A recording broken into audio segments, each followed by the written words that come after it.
Hello दोस्तों, नमस्ते। कैसे हो आप सब? मेरा नाम है मानव प्राण, आप देख रहे हो हिंदी टेक वीडियो। और इस वीडियो के अंदर बात करने वाले हैं अंडरवोल्ट के बारे में एसआर इंस्पायर 7 लैपटॉप के अंदर।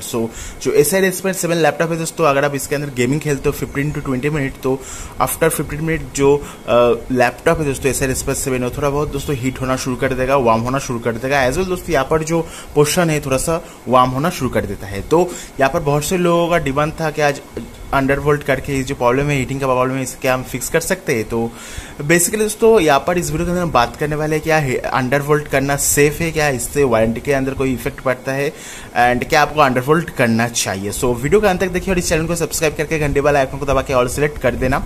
सो लगभग जो एसआर इंस्पायर 7 लैपटॉप है लगभग मैं 2 वीक से भी ज़्यादा इसे यूज़ कर रहा हूँ। एंड जो अंडरवोल्ट है दोस्तों, उसे करने के लिए आपको ढेर सारी ऑप्शन मिलेगा, ढेर सारी एप्लीकेशन भी है। कुछ एप्लीकेशन को आपको ट्विक करना होगा, कुछ चेंजेस करना होगा और आप आराम से अंडरवोल्ट कर पाओगे। पर आपको पहले जानना होगा क्या है सेफ है और एक्चुअली क्या है अंडरवोल्ट। मैं पहले बता दूँ दोस्तों थोड़ा सा।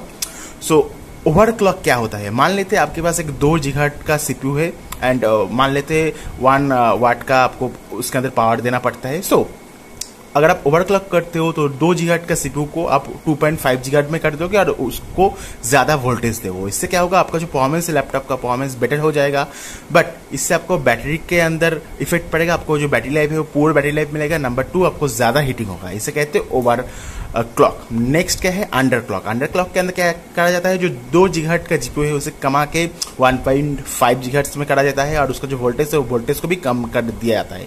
इससे क्या होता है, आपको एक्सट्रीम गुड बैटरी बैकअप मिलेगा, बट जो परफॉर्मेंस है वो गिर जाएगा एंड हीटिंग भी आपको कम मिलेगा, क्योंकि आपका जो सीपीयू है वो हाई परफॉर्मेंस में नहीं चल रहा है, अंडरक्लॉक आपने कर दिया है। बट यहाँ पर आती है अंडरवोल्ट। अंडरवोल्ट क्या है, आपका जो परफॉर्मेंस है, मान लेते हैं आपका जो सीपीयू का परफॉर्मेंस है 2 GHz, परफॉर्मेंस आपका 2 GHz ही रहेगा, बट जो वोल्टेज है, वोल्टेज दोस्तों सेम नहीं रहेगा, वोल्टेज को कम कर दिया जाएगा। इससे क्या होगा, आपका जो लैपटॉप है, लैपटॉप के अंदर जो हीट जनरेट होता है, हीट जनरेट होने का ही मौका नहीं मिलेगा।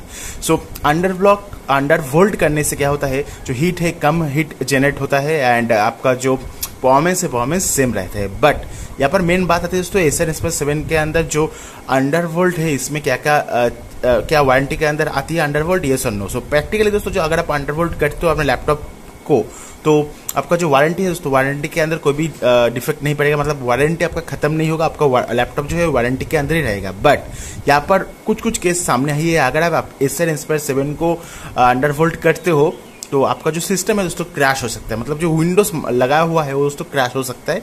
इसके लिए मैं आपको रिकमेंड करूंगा, अगर आप कोई भी ओवरक्लॉक, अंडरक्लॉक और अंडरवोल्ट भी कर देते हो तो मेक श्योर करना आपका पूरा जितना भी डाटा है आपके लैपटॉप के ऊपर, सब कुछ दोस्तों आप पहले बैकअप करके रखो, सब कुछ का बैकअप करके रखिए और कोई डिवाइस के अंदर और कोई पीसी के अंदर, उसके बाद ही आप अंडरवोल्ट करने की कोशिश कीजिए। अगर बाई चांस कुछ हुआ, अगर आपका डेटा चला गया तो आपका बुरा नुकसान होगा। सिंपली कुछ भी करने से पहले ओवरक्लॉक, अंडरक्लॉक जो भी करना चाहते हो कर सकते हो। सिंपली पूरा डेटा का बैकअप रखिए, कॉपी करके रख दीजिए और कोई पीसी के अंदर और कोई डिवाइस के अंदर, उसके बाद अंडरक्लॉक कीजिए एंड आपको इससे वारंटी के अंदर भी कोई नुकसान नहीं होगा एंड आपका जो पीसी है पीसी में भी कोई नुकसान नहीं है। बट कुछ टाइम दोस्तों कुछ केसेस के अंदर विंडोज क्रैश हो जाता है, ब्लैक स्क्रीन आ सकती है, विंडोज ओपन नहीं होता है, बूट टाइम सिर्फ आपको लोगो दिखा सकता है सर का, इस तरह की कुछ इशू है।